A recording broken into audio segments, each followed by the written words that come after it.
کرنا بھی چاہیے اس میں. لیکن جن حالات میں، جن سرکمسٹینسز میں جو سیاق و سباق تھا، جو ساری چیزیں تھیں، وہ سارا سیرت النبی سے ہمیں پتہ چلتا ہے. لیکن اس پہ ہمارا فوکس کم کیوں ہے؟ کیا ضروری نہیں ہے کہ بھی وہ ایک تو یہ تھا کہ پہلے نصاب کا حصہ ہی بن جائے، وہ بھی پولیٹیکل سچویشن ہوئی نہیں ابھی تک وہ کر پائے ہم لوگ. لیکن وہ جو سیرت النبی ہے اس کو کس طرح سے لازم کر دیا جائے کہ یار یہ ضرور پڑھنا ہے، یہ ضرور یہ عشق یہیں سے شروع ہوگا، پھر اس کے بعد قرآن. دیکھیں جی، محبت کے تین ہی مراکز اصل میں تو ایک اللہ تبارک و تعالیٰ کی ذات ہے، ایک نبی کریم صلی اللہ علیہ وسلم کی ذات ہے، اور ایک جہاد فی سبیل اللہ ہے. تو زندگی کسی بھی سیگمنٹ میں آپ جو ہے نا، جب آپ اسٹرائیو کرتے ہیں اللہ تعالیٰ کی رضا کے لیے، کفار کے ساتھ اس میں ویپنز بھی استعمال ہوتے ہیں، لیکن مسلمانوں کے ساتھ ڈائلاگ ہو رہا ہوتا ہے، اور فاسق و فاجر بھی جو لوگ ہوں، چاہے دین سے دور بھی ہیں، ان کے ساتھ بھی ڈائلاگ ہی ہونا ہوتا ہے.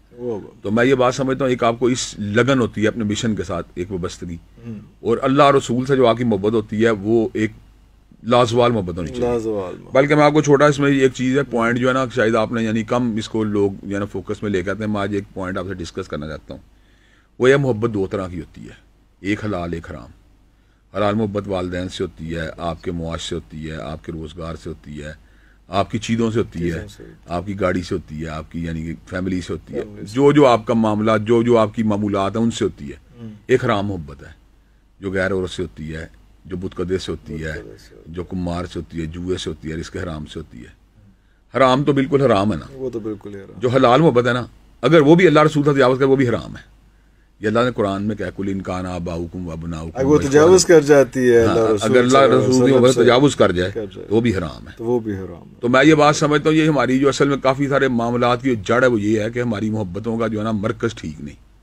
ہم نے جو مراکز ہیں ٹینجیبل محبتوں کے، ان کو اتنی اہمیت دی ہے. کئی مرتبہ یہ محبتیں پریکٹیکلی، تھیوریٹیکلی تو ہم کہتے ہیں ہمیں اللہ رسول سے بہت پیار، لیکن پریکٹیکلی کئی مرتبہ یہ ہماری دینی محبتوں میں غالب آ جاتی ہیں. جب یہ غالب آتی ہیں تو پھر یہ ہمیں گمراہ کر دیتی ہیں. اگر ہماری محبتوں کے مراکز درست ہوں اور ہم اللہ اور اس کے رسول سے پراپر محبت کرنے والے ہوں، تو میں یہ بات سمجھتا ہوں کافی سارا معاملہ وہیں ٹھیک ہو جاتا ہے. ویسے تو ایک کامل مسلمان بننے کے لیے محبت اور اطاعت کا کمبینیشن ہونا ضروری ہے. یعنی کہ آپ کے اندر اوبیڈینس بھی پائی جائے اور آپ کے اندر لو بھی پایا جائے. لو پلس اوبیڈینس جو ہوتی ہے نا، وہ کامل مومن بناتی ہے. لیکن اس کے باوجود ہم یہ بات فیل کرتے ہیں کہ کئی مرتبہ لو خود بھی اوبیڈینس کو پیدا کرتا ہے. اچھا، ظاہری بات ہے، جب احترام کو پیدا کرتا ہے، یعنی آپ کا خود بہت اتباع پیدا ہوتی ہے.